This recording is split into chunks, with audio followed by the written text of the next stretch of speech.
Hey readers, if you recall last Thursday, Miss Hubbs and Miss Tarana both dropped in on our class Zoom. Miss Tarana shared with us some awesome read alouds that I've got to remember to post on a Google Classroom because she had some excellent series suggestions if you're looking for a new series of chapter books to get into. Then Miss Hubbs asked for us to share with her, so you can email them to me if you'd like, some pictures of us reading in our favorite reading spots. Remember, Miss Hubbs likes to go out in her hammock in her yard and cuddle up with a good book. I'm very similar to Miss Hubbs. I like to sit outside on my porch, and sometimes I'll get books on my phone actually and just close my eyes in the sunshine and listen to the stories, just like you guys enjoy listening to stories. But I also, of course, enjoy reading my own chapter books. So though I'm not outside because the video doesn't work as well that way, I am very close to my window where I can hear the birds chirping and see the sun shining through, and my indoor plant reminds me of being outside. So I hope to see those pictures from you all soon. In fact, if you send me a picture of you in your favorite reading spot, actually reading, please, then I will give you a bonus blue point to add to your chart whenever you get it sent. All right. Without further ado, we are on to chapter 6 of Magic on the Map. Let's Move, the first book in the series. We have just learned that Molly and Finn are taking a cattle drive trip. So they're all fitted out with their hats and jackets to get on, I suppose, horses, right? And we'll figure out more about what a cattle drive is. But I wonder too, they're in Colorado. I bet their parents are worried if they have woken up yet. Like, nobody knows where they are. Molly and Finn don't know if they're going to get back home or not. I'm getting a little nervous. I hope they've got a good adventure and a great story to tell by the time all this is over. All right, let's see. Without further ado, chapter 6, Howdy Partner. Do you think our work isn't done yet? Finn asked. Remember, Pet said that they had a job to do, that they had work to do before they could leave. I don't know, Molly said. Oh, there were those words again. I don't know. They tasted bad every time she had to say them. I never thought I'd say this, Finn said, but I actually like it better when you do know things. Me too, Molly said. We should ask the next person we see to help us. I was thinking about that, Molly said. We could get in trouble if we tell someone what happened. We're not allowed to cross the street. And now we've crossed state lines.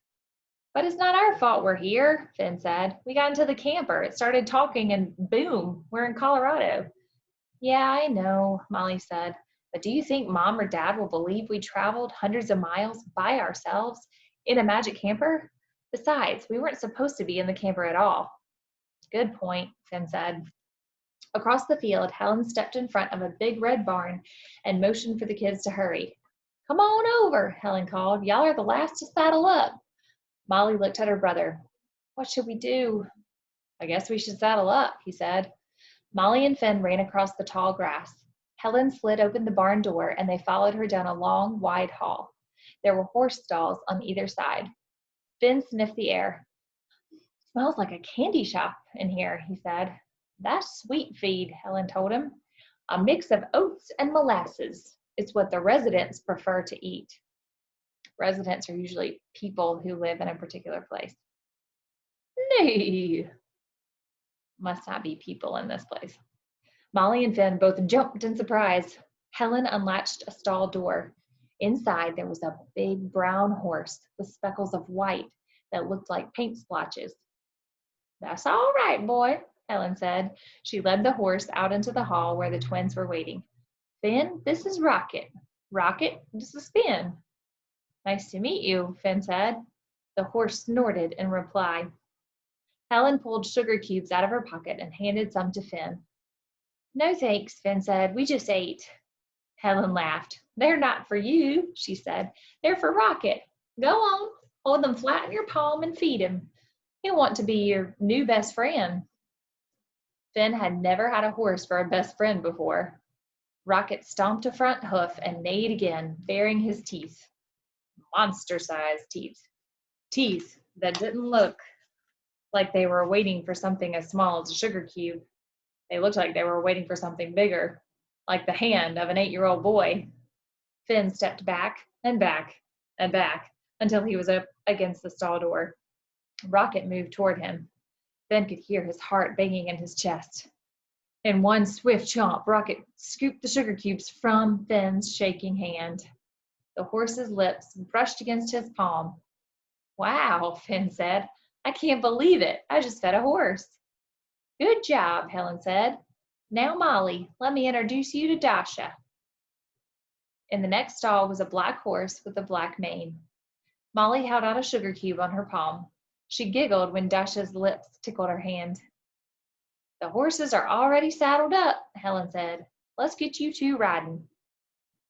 Well, no, we've never been horseback riding before, Molly admitted. I mean, I've read about it, of course, but have never actually done it. Don't you worry. I'll show you both the ropes, Helen said. That means she's going to show them around and how to do it. She pushed a little stepladder up to Rocket's left side. Finn, why don't you go first? Step up and swing your right leg over to the other side. Finn did exactly what Helen said. He climbed the stepladder and swung his right leg over the horse's back. Hey, Molly, look at me. I'm on a horse. Helen handed Finn the reins, and Finn shook them gently. Rocket took a few steps. Well, look at that, Helen said. You took to riding like a horse takes to oats. Pretty soon it'll feel as natural as breathing. Good boy, Finn said to the horse, patting his brown and white coat. Ella, the girl they'd seen at breakfast, trotted down the hall on a white horse with black speckles. Hey, she called to Finn, Rocket really likes you. Cool, Finn said, patting Rocket's mane. I like you too, boy. Let's ride together once we get out on the trail, Ella said. You bet, Finn replied. He was excited. He didn't expect to be in Colorado this morning, and he had no idea how to get home, but as long as he was here, he might as well have fun. Molly shifted her feet uncomfortably. Now it's your turn, Helen told her. She slid the ladder over toward Dasha. Molly looked up at the horse. She looked back at the ground. It seemed as if there were at least 6 feet between them. You're not afraid of heights? She asked Finn. Nah, he said. It's just like jumping to catch a fly ball. I've never caught a fly ball, Molly reminded him. But you've seen me do it 1,000,000 times. All right, Molly thought. If Finn can do it, then I can do it. She stepped on the ladder, took a deep breath, and leapt up. But instead of landing on Dasha's back, she went tumbling to the ground as the ladder slipped out from under her. Nee, Dasha called. Molly had fallen into a pile of hay. When a cowgirl falls, it's important to get back on the horse, Helen said. Unless you land on a cactus, in which case you may want to scream in pain for a little while. But no cacti here. Let me give you a hand. She pulled Molly back up to her feet. Thanks, said Molly. Helen locked her hands together. Give me your left foot and I'll hoist you up. Do you think Molly's going to persevere? Get back on the horse even though she fell? I hope so. With a big boost, Molly finally landed in the saddle. She did it. It didn't feel so bad. In fact, it was kind of cool. Molly twisted around to tell Finn, but when she did, she accidentally kicked Dasha in the side with her boot. Dasha took off with a gallop. She bolted out the barn door with Molly on her back. Molly could hear Finn calling her name. Helen was shouting, pull back, pull back. But Molly could only hold on to the reins with all her might. Dasha kept running past a crowd of people, a few horses, and so many cows. There was no sign of slowing down. Molly squeezed her eyes shut. She was too scared to see what would happen next. Would she crash? Would she die?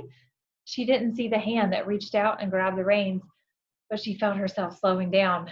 Carefully, she opened one eye, then the other. Right beside her and Dasha was another horse and rider, and that rider now had Dasha's reins in his hands. Whoa, girl, easy, the rider said, giving the reins a last strong tug. Dasha quickly stopped, and Molly had to hang onto the horse's neck so she didn't fly over her head. Howdy, partner, the man said. I'm Roger. I'll be leading the cattle drive to Black Mountain. And who are you, Tenderfoot? What? Molly asked, breathless. That's cowboy speak for a new person, Roger said. Tenderfoot, did you catch that? What's your name? Molly, she said, her heart still pounding. Ben and Rocket trotted up beside Molly. Ben thought her face looked as white as a brand new baseball. Are you okay? He asked. I don't know, Molly said. Riding a horse is just like riding a bike, Roger said. If you fall off, you have to get right back up again. Her heartbeat slowed down. She could do this. Okay, Molly said. Think you're ready to go on a cattle drive? Roger asked. Molly nodded. Yeah, me too, Finn said. Roger waved his hat in the air and cried, Yee-haw! All right, we'll find out more soon in chapter 7. I love that Molly persevered. She did not give up and say she was not going to get on the horse again. She got back up. She's going to ride on that cattle drive, and she and Finn are off on another crazy part of this adventure. Don't forget to send me your videos or pictures.